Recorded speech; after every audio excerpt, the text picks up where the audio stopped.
Good morning, welcome back to my channel. আমি নমিতা আমার বন্ধুদের কাছে চলে এসেছি। প্লিজ তোমরা কাম ব্যাক করো, আমার সাথে যোগ হও। তো আজকে হচ্ছে সানডে।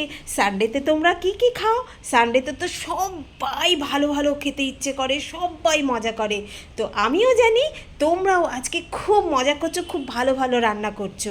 হ্যাঁ, আর কি আমি কি করছি সেটা তোমাদেরকে দেখাবো।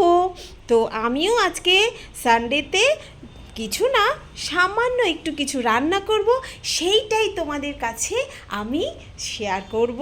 তো চলো, আমি কি রান্না করছি সেইটা দেখবে। রবিবার এলে এত কাজ থেকে যায়, সারা সপ্তাহে সেরকম পরিষ্কার পরিচ্ছন্ন করা যায় না। তো আমি কিন্তু প্রত্যেক রবিবারে সকালবেলা উঠে আগে যেগুলো আমার প্রত্যেক দিন কাজে লাগে আমি কিন্তু সেইগুলোই পরিষ্কার করে নিই ফটাফট করে। মাইক্রোওয়েভ আমার প্রত্যেক দিন কাজে লাগে খাবার গরম করার জন্য। আমি এইটাকে সব সময়ের জন্য পরিষ্কার রাখি, কেননা খাবারটা আমার সব সময় পরিষ্কার পরিচ্ছন্নই ভালো লাগে। ওই জন্য একটুও নোংরা হতে দিই না, কেননা খাবার গরম করলে তার একটা তেল ঝাল মাইক্রোওয়েভের ভেতরে থেকেই যায়।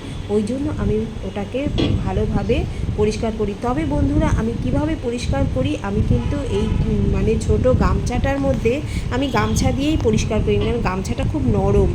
এর মধ্যে আমি জাস্ট ওই যে লেমনের যে ডিশ ওয়াশারগুলো আছে, আমি মগের মধ্যে ওই ডিশ ওয়াশারে একটু গরম জল মিশিয়ে তার মধ্যে গামছাটাকে চুবিয়ে আমি কিন্তু মাইক্রোওয়েভটা পরিষ্কার করি।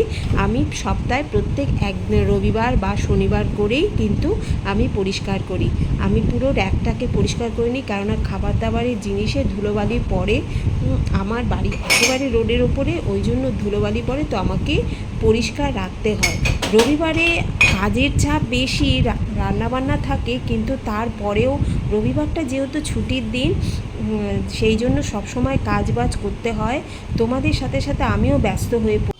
তো বন্ধুরা, এখানে আছে চিংড়ি মাছ। এটা ক কিলো চিংড়ি সেটা তোমরা দেখেই বুঝতে পারছো। এখানে আছে 1 কিলো চিংড়ি মাছ। এই চিংড়ি মাছগুলোতে এইবারে বাছা খুবই সমস্যা। তো আমি আগে ওই ঝুড়ির মধ্যে ধুয়ে তারপরে চিংড়ি মাছগুলোকে আস্তে আস্তে বাছতে হবে। রবিবার বলে কথা, তো রবিবারে তো সবাই একটু ভালো খেতে ইচ্ছে করে, সবাই ইচ্ছে করে, তোমাদেরও ইচ্ছে করে। তো আমারও আজকে আমার ইচ্ছে করলো। তো দেখো, চিংড়ি মাছ, সাথে আছে কাতলা মাছ। এবারে কাতলা মাছ দিয়ে কী রান্না করা যায় বলো তো বন্ধুরা, তোমরা আমাকে একটু সাজেশান দাও। তবে আমি আজকে কাতলাটা করব দই কাতলা। তো তার জন্য দেখো মাছগুলো, আমার কিন্তু আরেকটা ফেভারিট জিনিস আছে। হ্যাঁ, তোমরা একটুখানি ওয়েট করো, আমি তোমাদের দেখাচ্ছি। আমার ভীষণ প্রিয় জিনিস এই মাছের মধ্যেই থাকে। তো মাছগুলো দেখেছো, বেশ বড় বড় পিস।